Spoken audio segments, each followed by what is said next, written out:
Oh, Klopapier alle. Oh nein.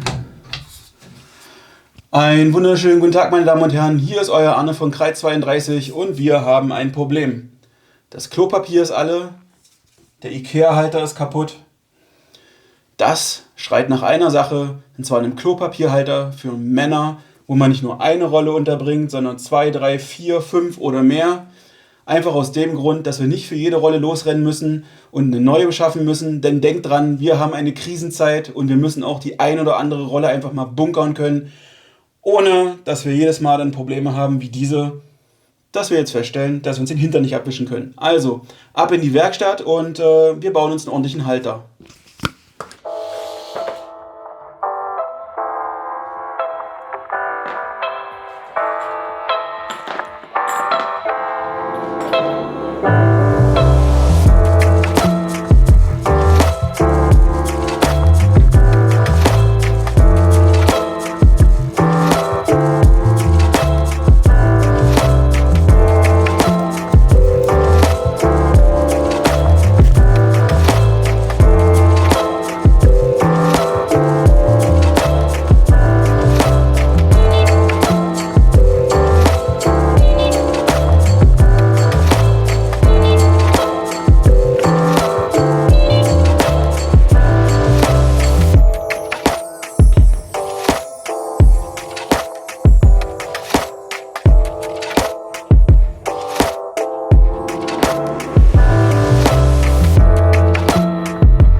und da ist das Projekt auch schon fertig.